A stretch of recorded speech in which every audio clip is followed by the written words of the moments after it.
plus riche de l'histoire de l'humanité était malien, Mansa Moussa. Il avait plus de 413 milliards de dollars. Et Salam, où est-il? Il est vivant? S'il était vivant aujourd'hui, Mali serait parmi les États les plus riches du monde. À lui seul. Il est où mes frères? Il est mort. Aujourd'hui, il faut que j'aille mon travail, il faut que je fasse ci, que je fasse des économies. Mais tu fais des économies que d'autres vont manger à ta place.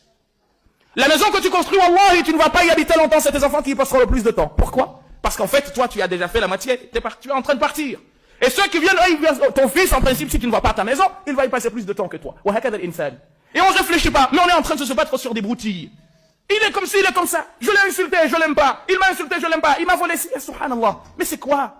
Et ceux parmi les êtres les plus intelligents, ils ont dit quoi? Mais en fait, ce bas monde, c'est pas une demeure pour quelqu'un. Nous tous là, wallahi, on va nous appeler dans une minute et dire, Abdallah, merde. Abdallah est mort. Parmi nous. Fulan ou Allan minna mat. Un de nous est mort. Où est-il? Bah, on était là avec lui. Et tu vas faire quoi? Va l'embêter. Empêche-le de partir. Alam tara kayfa fa'ala rabbuka bi'ad. Irama dhati al-imad. Ne vois-tu pas ce que Dieu a fait de Ad?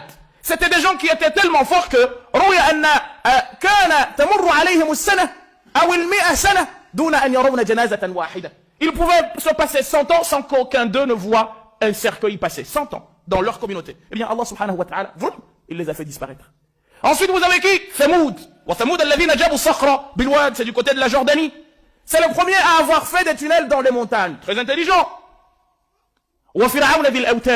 Pharaon qui punissait les gens en mettant des poutres comme ça, taillées comme des aiguilles et sur lesquelles il les mettait pour qu'il les tue. Parce qu'il était fort. Eh bien, Allah subhanahu wa ta'ala, il nous dit, sois intelligent. Parce que Dieu est toi, il t'attend. Ces gens-là qui sont passés avant toi, où sont-ils? Eh bien, ils sont sous la terre. Est-ce que si toi, tu vois ces gens-là qui sont morts, tu ne vas pas te dire que finalement, moi aussi je vais y aller? Pourquoi vas-tu te battre avec ton frère pour une question d'argent? Mais cet argent-là, combien en ont eu? Et combien sont vivants parce qu'ils en ont disposé? Et finalement, qui parmi nous a déjà disposé de ce bas monde? Jamais. Dites-moi la seule personne qui a dit, ah j'ai tout eu dans ce bas monde et maintenant je suis rassasié.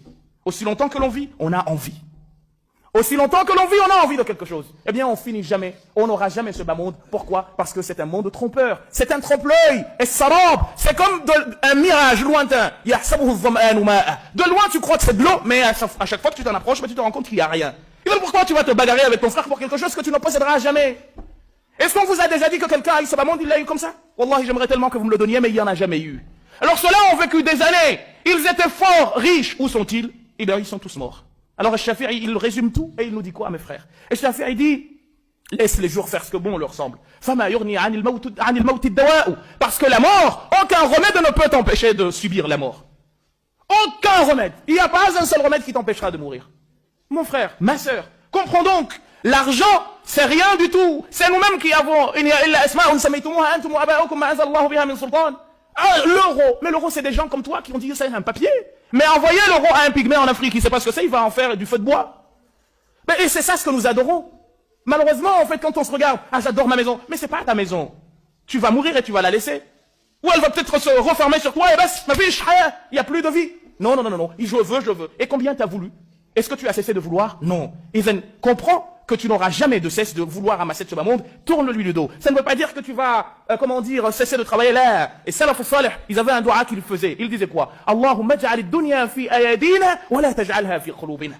Mets ce bas monde dans nos mains, mais ne le mets pas dans nos cœurs. Parce que s'il est dans nos cœurs, on tue, on assassine, on viole, on vole, parce qu'on a envie d'y rester. Mais quand tu nous le donnes, eh bien, on sait qu'en fait, c'est un passage, c'est une passoire, c'est passé par moi, ça va atteindre une autre personne, et tu ne vas jamais te battre pour un euro.